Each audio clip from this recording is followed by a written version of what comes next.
তারেক রহমান সশস্ত্র চিত্রে শপথ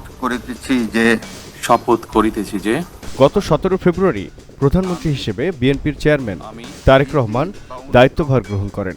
তবে দায়িত্ব গ্রহণের ৩৮তম দিবসে ২৬ মার্চ বৃহস্পতিবার প্রথমবারের মতো তার গাড়ির স্ট্যান্ডে জাতীয় পতাকা ওড়ানো হয়েছে।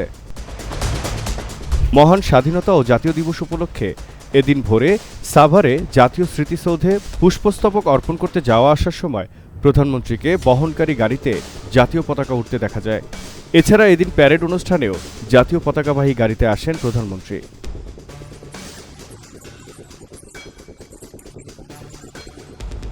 এর আগে গত ১৮ ফেব্রুয়ারি বিএনপির মিডিয়া সেলের সদস্য আতিকুর রহমান রুমন জানিয়েছিলেন, সরকারি গাড়ি নয়, ব্যক্তিগত গাড়িতেই চলাফেরা করবেন প্রধানমন্ত্রী।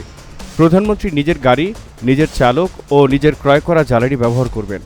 প্রধানমন্ত্রী সরকারি গাড়ি ব্যবহার করছেন না বলেও তিনি জানান।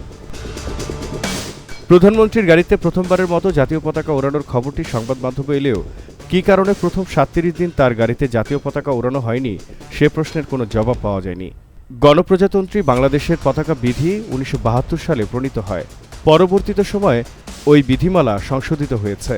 বিধিমালার বিধি ৬-এর ৩ উপবিধিতে বলা আছে, রাষ্ট্রপতি এবং প্রধানমন্ত্রী তাহাদের মোটরযান, জলযান এবং উড়োজাহাজে বাংলাদেশের পতাকা উত্তোলন করিবার অধিকারী হইবেন।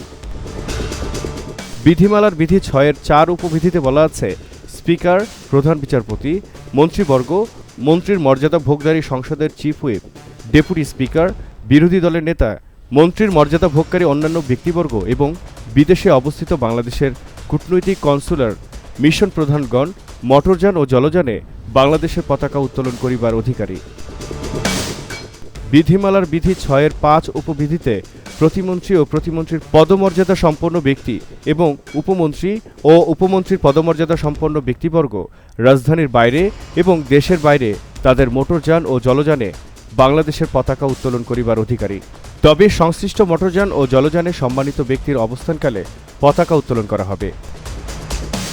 প্রধানমন্ত্রী হিসেবে তারেক রহমানের দায়িত্ব গ্রহণের প্রথম ৩৭ দিনে মোটরযানে জাতীয় পতাকা না ওড়ানোর কারণ আগে জানা যায়নি বা সরকারের পক্ষ থেকে জানানো হয়নি বা কোনো গণমাধ্যমেও এ বিষয়ে খবর বা সরকারের বক্তব্য আসেনি। তবে মন্ত্রিসভার সদস্যদেরকে তাদের গাড়িতে জাতীয় পতাকা উড়িয়ে চলাচল করতে দেখা যাচ্ছে।